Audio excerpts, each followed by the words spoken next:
Hayyee hordoftoota koo akkam jirtu nagaa keessanii nagaan waaqayyoo isiniif yaa baay'atu jirtu jirran isiniin jedha babbadaat man dhufe deebii keessan isinii deebisuun dhufe jechuudha yaadanaas irratti warri gaafii isinii ta'e isin jalaa ta'een deebisuu dhufe jechuudha. Amma chaanaala kanaaf araa horii taatan seenati subscribe godhaa share like gochuun dagatinaan isiniin jedha. Jalqaba waa'ee wifi dubbadhee qafoodha warri jettan jirtu qafoodha rakkinee qafoodha kan jettan jirtu warri kaan immoo maa akkanatti sobdaa kan jettan jirtu warri kaan immoo alaafinnee yoo dhufne hojjeta gaafin caalu gara 20 kan ta'u isaadha jechuudha. Alaa yoo finnee hin hojjeta qafoonii jettu. Isaan kana sadan dubbadheen viidiyoo gabaabsee isinii dhiisa jechuu barbaadeetanii jalqaba irratti warreen alaa yoo qafoo fidannee ni hojjeta Itoophiyaatti jettanii fi duras isinii dubbadheera viidiyoo hanga dhumaan dhaggeeffannee maleedha. Qafoon alaa fidattanii yoo dhuftan ni hojjeta as dhuftanii simiitti baastu daataatti guuttattu jechuudha kan waggaati online irra isiniif oolchu.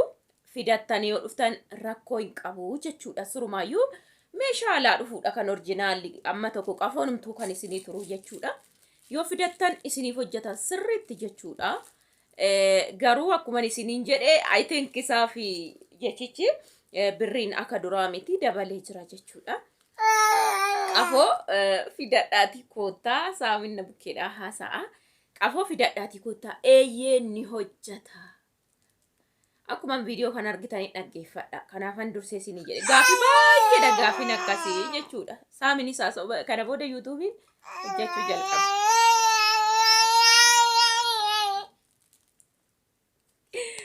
So qafoo alaa fidadhaatii koottaa rakkoo tokkoyyuu hin qabuun isiniin jedha.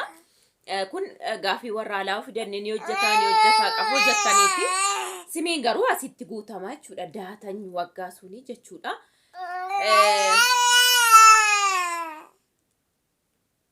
Yeroo naaken kana naasaa bobboshe ani muusitaa saaree dur dee ishuma kottaa seetu ani mirgan qabu haasa'uudha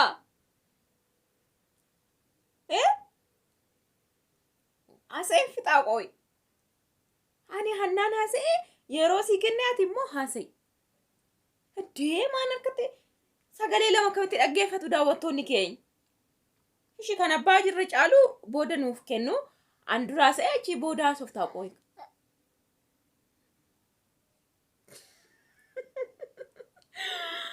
So qafoo fidadhaatii koottaa isiniin jechuu barbaade ni hojjeta. Inni lammaffaa immoo maasobdaa kan jette wayii jirti maali akka jette beeku naaf hin galle I think isaan waggaatti birrii 10,000 ta'ee jedhu kana jetti natti fakkaate kaasfallaga shedesh maxayyaq tichiyaallesh achi teessee maasobdaan hin hojjetu ana fi iddoo jirtutu dhugaarra jira simiiti jechuudha sobuuyyuu kan barbaachisu sii kan sobeeyyuu malee an ittis hin dabalu siifis sobni faayidaa hin qabu anaafis hin qabu waan ta'eef sii jedhee wanti sobu hin jiru. Ofii kooti jedheeni kan dhugaa dubbadhu jechuudha. I think jechicha maa keessa buuften beekuu yoon akkuma ishiitti nama daalte gaayyuu. I think kanaafi 10,000 akka ta'e eenyumaa telee bilbiltanii gaafachuu dandeessu warreen obbolaa biyyaa qabdan seentanii meeqa akka ta'e seenanii gaafachuu danda'u akka waan ofii guuttatanii jechuudha.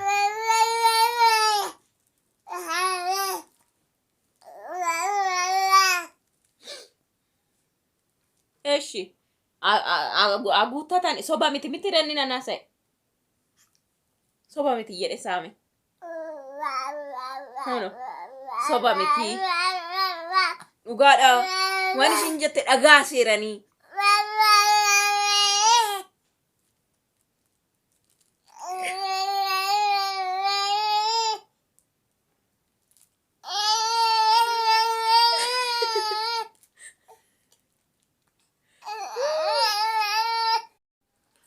isa kanaadha inni sadaffaa immoo inni sadaffaa jechuudha. Yoo tokko qafoo yoo fidanne isa jedhuudha lammaffaan maasobdashii jetteeffan deebise inni kan bira gaafii maaltu jira seetanii lakki qafoodhuma rakkinni kan jedhutu achi keessa jijjiraa jechuudha. Okay, ani waan hundumaa kanin hubadhuun dubbadha siniin jedheera yeroo baay'ee. Hamma daataan kun guyyaa ginumaan hojjetu.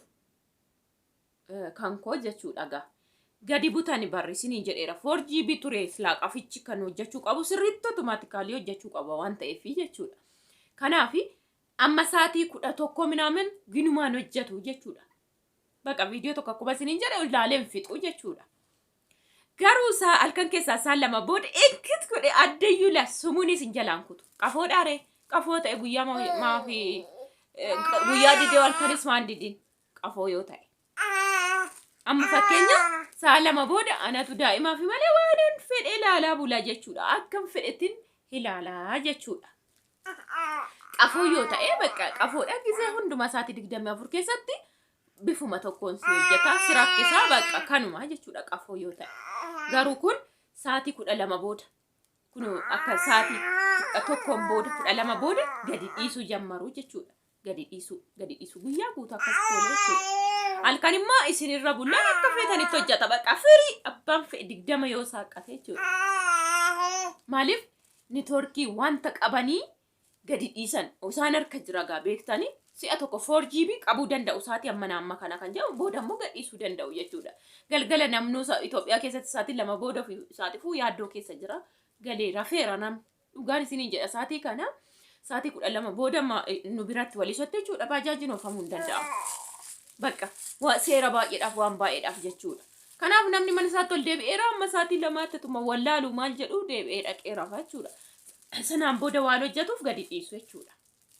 Kanaaf rakkinni qafoo miti iddoodhuma daataadhuma 4GB isa jedhu sistamaan 2GB tti gadi butuu jechuudha yookiin haala jiruun isaan harka jiru waan ta'eef 4GB tartiiba tokkoon kaa'u 3GB 2GB waan irraa hir'isanii qabanii 3GB illee akkasuma networkiin yeroo baay'ee waan ta'eef 4GB jechuun humna guddaa waan harkisee hojjetuuf isaan irraa waan amma ta'e kutanii fi yeroo ta'e qabanii yeroo ta'e gadhiisuu jechuudha.